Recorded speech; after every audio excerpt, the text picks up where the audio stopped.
So today we're going to be doing some chapter 2 review. This is reviewing, of course, radical expressions in Math 30-1. This lesson today is going to be a little bit different because I actually want you guys to have completed these questions beforehand before I'm actually going over them. So if you haven't already done the ones in your notebooklet for the chapter 2 review section, please make sure you're doing that in advance. I'm not going to tell you to pause each slide like I do in some other videos. I'm just going to jump right into each one. If you're just someone who's watching this video, I guess, then hey, follow along for the ride. Why not? Here we go. So here's today's plan. We're going to do a quick review of Chapter 2, Radical Functions. The main ideas that we're going to go over in these questions today are radical transformations. That means moving a radical function left, right, up, down, and stretching it. Square rooting entire functions. That was a whole thing on its own. And then solving radical equations. That was it for Chapter 2. And let's be honest, that first point there, radical transformations, was pretty much the same thing as Chapter 1. Anyway, I'll stop yapping. Let's get going. So these first couple questions here, transforming radical functions. Remember, generally speaking, we compare everything to the base function f of x equals the square root of x. So these other two functions here, g of x and h of x, have been transformed, and we're just looking for what kinds of transformations were performed on each one. Starting with this first one here, what's nice about transformations, you generally can just read them from left to right. This 5 is on the outside of the function, so that means it's a vertical stretch. So a vertical stretch by 5. Next thing we see here is this plus 3 under the root sign. The plus 3 under the root sign means we're going left 3. And then this plus 4 on the outside, of course, means we're going up 4. That's all there was to that one. This next one, we have a negative on the outside and then 2x minus 8 minus 5. Now, you might have got caught. It's a very common thing to slip up on. Notice this b value under here, this 2, is right up against the x. There's no brackets separating it. We need to fix that. We need those nested brackets underneath that root sign to help actually show what the transformations are. So this is actually going to be negative root 2x minus, I'm going to fix this root sign. It's kind of in the way, actually. There we go. That's a little better. So 2x minus, we got to think of what we would need to throw in here in order for it to turn into a minus 8. Or maybe even easier, just go 8 divided by 2 because you're factoring it out. That, of course, is going to be minus 4. And then, of course, minus 5 is still hanging out on the outside. I'm going to fix this minus here, too. I'm not writing very clean on this pen tablet thing here today. Anyway, so now that we have it written like this, this minus on the outside is a vertical reflection, right? It's kind of like the vertical stretch from before, but because it's negative, it's a reflection. You're mirroring it across the x-axis, so I'll call that a vertical reflect. Next thing I see is this 2 is our b value. Remember, b values are related to your horizontal stretch, but they're backwards. So we have a horizontal stretch,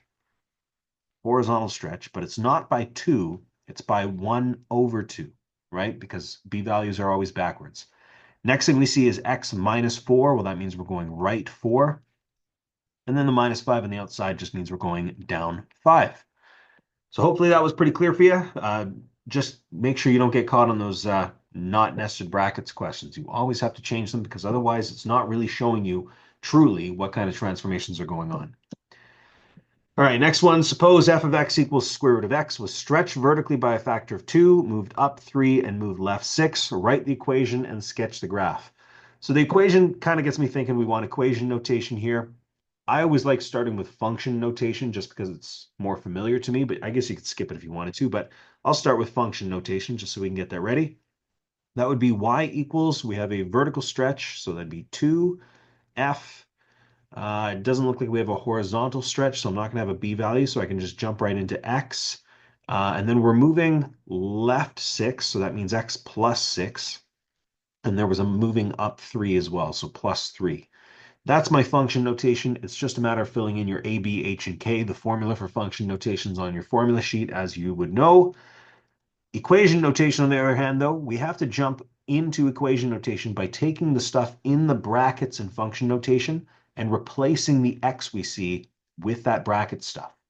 So I always start by giving myself a little room after the equal sign, and I'll go, okay, I need square root, and not of x, though. I'm replacing it with this x minus 6, the stuff in the brackets next to the f in function notation. So that would be x plus 6. Then the stuff on the outside can get tacked on afterwards. Then we have 2 out here and plus 3 out here. So there's our equation. So that whole first step is done, but it also wants us to sketch the graph. Now, this is a little bit weird because first of all, this graph that I gave you has no like X and Y axis on it. It doesn't have a scale on it or anything. So you have to be kind of creative when you're making this. And there's like pretty much an unlimited different number of ways we could do this. What I'm seeing though is since we're stretching it vertically and moving it up three, we're going to be making it like taller. So it's going to be going up by quite a bit. We're not going to be going down anywhere, not to mention a square root graph always kind of starts at the x-axis and stays up anyway. So I'm not going to really need negative space down below. However, I do see though, it's moving the graph left 6. So I want to make sure I have at least enough points to move this graph to the left 6. Here's what I'll do. I'm not going to really count anything here. I know 6 will be here, but I'm not going to like count any certain amount. I'm going to say my y-axis, I'll put it right here. This is going to be really hard with a pen tablet, so try not to judge me too much. It's a little bit choppy, but you know what? We'll make it work. Just in case you're not aware, I write on this pen tablet thing, and I can't actually see where I'm writing until it shows up on the screen, so it's a little weird. Anyway, like I mentioned before, we don't need any negative space at all. So I'm actually going to go way down here. I'm not going to go right to the bottom because I want to give myself a little bit of room. But this is where I'm going to put my x-axis. If you drew yours different than this, that is totally fine. There really isn't any right or wrong way of doing this.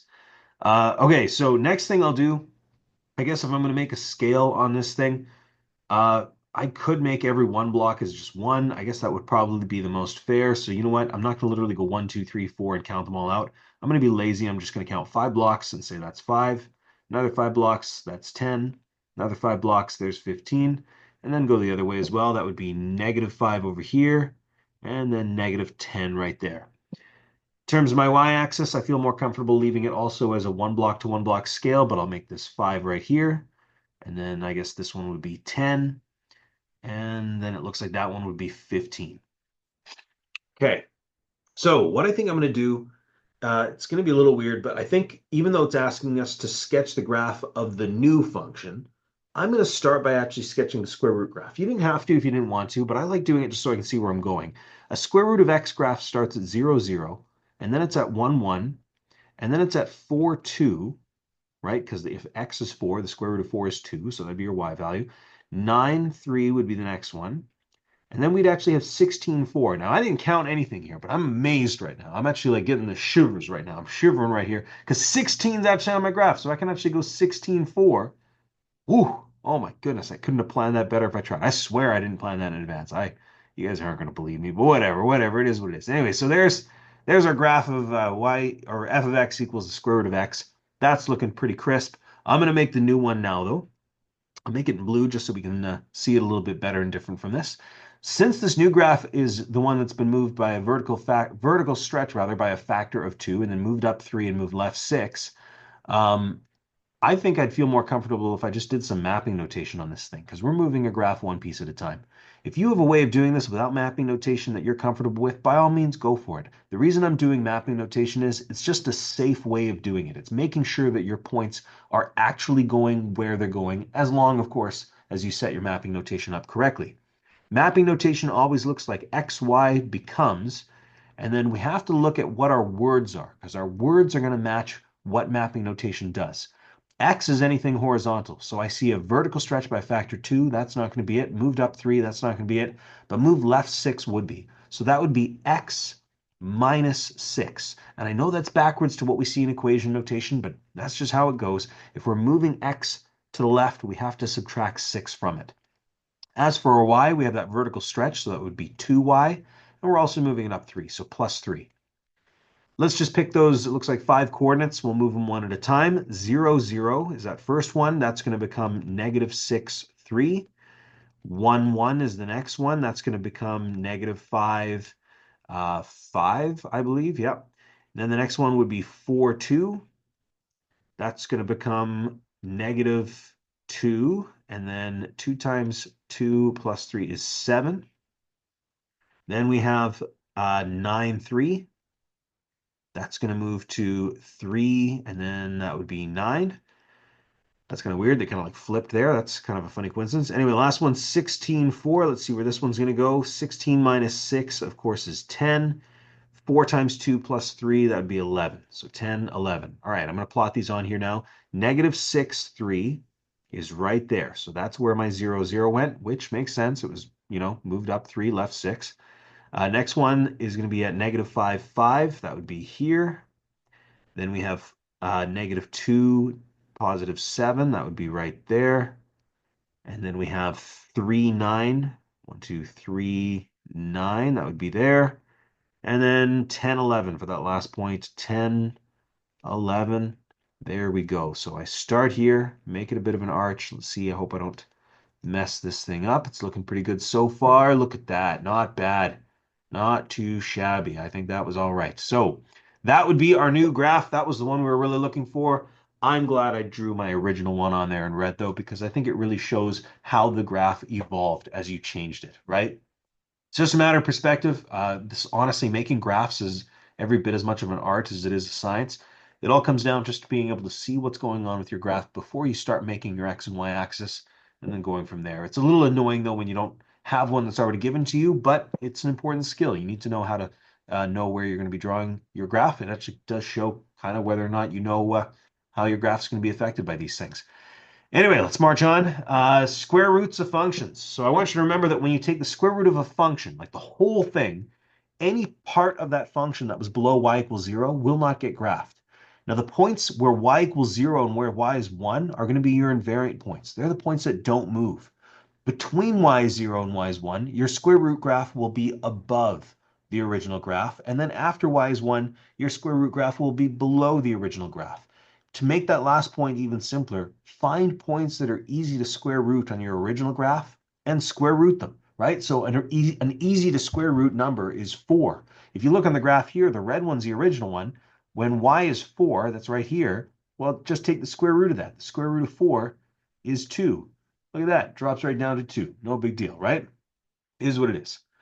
So on this one, it wants us to sketch the graph of the square root function and then state its domain and range. And by its domain and range, I'm assuming it means the square root function. I'm going to switch back to red here just because this graph is blue. So to sketch the graph of it, you ignore everything that was below y is 0. So everything that's below the x-axis, you just ignore. Then you make your invariant points at y is 0 and y is 1. So that would be right here and right there. So 0 and 1. But then we have points over on the left side here too. So I can't forget about those. That's at y is 0 and y is 1. So that's looking pretty good so far. Between those 2 points, your square root graph is going to be above the original one. So I kind of exaggerate it. I kind of make this big dome looking thing here. It just makes it very clear to the reader that like, oh yeah, you're above the graph. If you tried to hug it too close, you'd be, I don't know, it just wouldn't look as convincing to me, right? Anyway, after that, just find points that are easy to square root. So I see 4 is right here. So bring 4 down to 2, put a dot right there. Another relatively easy to square root number, of course, would be 9. 9's way up here. Square root of 9 is 3. So I just drop that straight down to 3 right there. I'll connect that in a second. I'll do the same on the other side, though. 4 is right here. Square root of 4 is 2. 9 is way up here. Square root of 9 is 3. And now I feel like I can just connect the dots. So, excuse me. So I'm just going to connect the dots here, make it kind of an arch that way. Same with this one, make it an arch. Ooh, totally missed the mark on that one. Let me try that again. That's a little bit better. That works for me. Good enough, good enough. It's not the nicest looking graph, but you get the idea. All right, so that's our square root of the function. We want to state its domain and range. Holy smokes, I'm losing my voice here, guys. So domain. First of all, domain is your possible x values. Now, I honestly, looking at this, kind of see a flaw in this. And if you're watching this now after trying these questions, you might even go like, oh yeah, I see it too. It looks like we kind of have to just estimate where those points are. We weren't given what this original blue function is, nor can we realistically be expected to find it. So I just have to kind of estimate where these are starting. This looks like it's starting at about negative 4.5. This one over here is looking like it's starting around positive 3.5. So in terms of my domain, I basically can say, we have to read it from left to right. The lowest to the left I'm going to go is negative infinity. So I'll do a round bracket with negative infinity, comma, then we go up to negative 4.5. And I'm going to put a square bracket because I'm going to assume we actually hit that point. But then there's a big gap here. And we start up again at 3.5 and it heads to positive infinity. Well, to write this, we put a big capital U in between, which means the union between or united. So you're uniting this part of it with this other part. So I'll put a square bracket 3.5, comma, infinity. Fix that infinity sign. There we go. A little bit better. Round bracket at the end because you can't use a square bracket on infinity. So anyway, what that means is we go from negative infinity to negative 4.5, and then there's like a whole break. So we have to unite this with 3.5 all the way to infinity. It is a little bit of a weird domain, but that is pretty standard, right? Last thing, our range. Here's the good news. The range is pretty clear on this one. The lowest we go in terms of a y value is 0. That's right here at our starting points on both ends. So the lowest point we go is 0, and we do actually hit that point. So I'll go 0 with a square bracket. The highest we go, if you can believe it, doesn't look like it because these arch down, but the highest these will go eventually they'll make their way to infinity, right? So not going to go very fast, not as fast as the blue function is going to go, but it'll make it there eventually. So we'll put infinity with a round bracket. Wow. So, okay, we got the square root of our function, right? Just by finding those invariant points, putting the dots, and then going from there. And we found the domain and range, which, by the way, domain and range becomes much easier to find if you actually have a visible graph in front of you. That's totally necessary to have that. Like really, really important. All right, I think this is the last thing, solving radical equations. We could do this algebraically or graphically. To solve algebraically, of course, get your radical isolated, so all by itself, square both sides, and then solve for x. To solve graphically, you have to graph both sides of the equation in your calculator and then find the intersection point. This question, though, it's asking us to solve algebraically, so we don't really have much of a choice. Step one, let's get that radical all isolated by itself. And that means just the radical piece. Anything else attached to it's got to go. So I'll start by subtracting 3. This gives me x plus 6 equals 3 times the square root of x plus 4. Really, you could divide by 3 on both sides, but I guess technically there's nothing wrong with squaring it. Yeah, you know what? No, the squaring it on both sides might cause us a little bit more issue. I'll just divide by 3. We got to divide everything here by 3 on this, which is a little bit unfortunate, but that'll give me x over 3 plus 6 divided by 3, well, that's just 2, equals the square root of x plus 4. Now, to get rid of the square root sign, we have to square both sides. This left side is going to be a bit of a nightmare because it's going to become x over 3 plus 2 times x over 3 plus 2. That's what it means to square a binomial. You have to actually multiply what you have by itself again. You can't just put a square on both pieces. Talked about that in other days too. You just can't do it. It's not allowed. You have to do it the long way. The right-hand side, though, squaring that thing, just because you're squaring something that's square rooted, you're just going to have x plus 4. Now let's go to town on this left side. We have to double dip through this. So x over 3 times x over 3, multiply the tops and the bottoms. That's going to give you x squared over 9. And then x over 3 times 2 is plus 2x over 3. Plus 2 times x over 3 is another 2x over 3. And then 2 times 2, of course, is 4. And this still equals x plus 4. Now, I'm really glad that this worked out this way because this is now a quadratic. Yeah, I know it's being divided by 9 here, but don't worry about that. It's still a quadratic because the thing we have here is an x squared. That means to solve a quadratic, we have to have one side equal to 0. So I'm going to have to subtract this x over and subtract this 4 over to make this right side equal to 0. So I'll do that. I'll minus x here and there, and then I'll minus 4 here and there. And watch with this minus 4, it's actually a really good coincidence. That knocks out the 4s. Right? We don't have those anymore. Now, in terms of subtracting x, this is what's awkward because we have 2x over 3 plus 2x over 3. So really, we have 4x over 3. And then we're subtracting an x. Well, this has a different denominator than this x. This x is technically just minus x over 1. In order to subtract or add fractions together, they have to have the same denominator. But hopefully, you can see that minusing x is the same thing as saying minus 3x over 3. Because the 3's could cancel, and you'd have minus x. This will be useful, though, because now we have 2x plus 2x, which is 4x over 3, minus 3x over 3, knocks us back down to 1x over 3. So long story short, we have x squared over 9 plus 1x over 3 equals 0.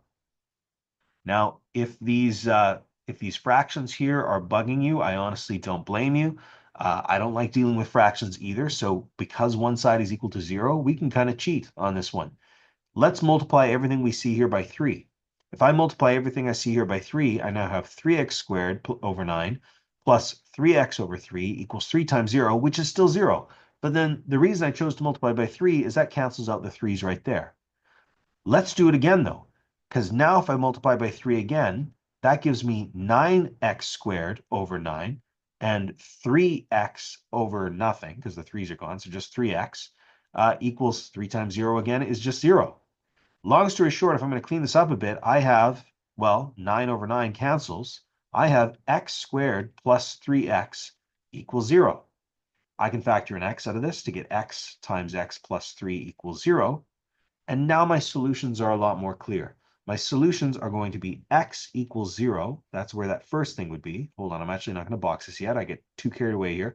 And the other piece that's going to equal 0 is x equals -3. So now that I found where both of those pieces are equal to 0 on this, those are my solutions. But you might remember when we solve a radical equation, you also have to verify, which is a huge pain. I know that, but it is something that you just got to get used to. Another thing you really should do as well is state your domain. That's just this x plus 4 needs to be greater than or equal to 0, which means x is greater than or equal to -4. But I'm not going to worry about that because both my answers were also bigger or equal to -4. So whoop-de-doo, right? Anyway, got to test by verifying both of these answers. So I'll plug 0 into both sides of this. I'll just kind of box this away so we don't mix the workup. If I'm going to test x is 0, we have 0 plus 9, which is 9, equals 3 times the square root of 0 plus 4, which is just 3 times the square root of 4, plus 3. Well, the square root of 4 is 2. 2 times 3 is 6. 6 plus 3 is 9, so 9 equals 9. Boom, we got that one. I can go down and box that x is 0 now. Last one I'll try is x equals -3. If I plug -3 into here, I get 6 equals 3 times -3 plus 4 is 1, so 3 times the square root of 1 plus 3. That's going to be 6 equals 3 times square root of 1 is 1, so 3 times 1 is 3 plus 3 is 6. 6 equals 6. Yep, it does. So guess what? In this case, we actually have two solutions. Both of those answers worked just fine. It's always important to test by verifying all the answers you have. And remember, you always plug that back into the original thing because you never know. Sometimes it doesn't work out as well as you hope.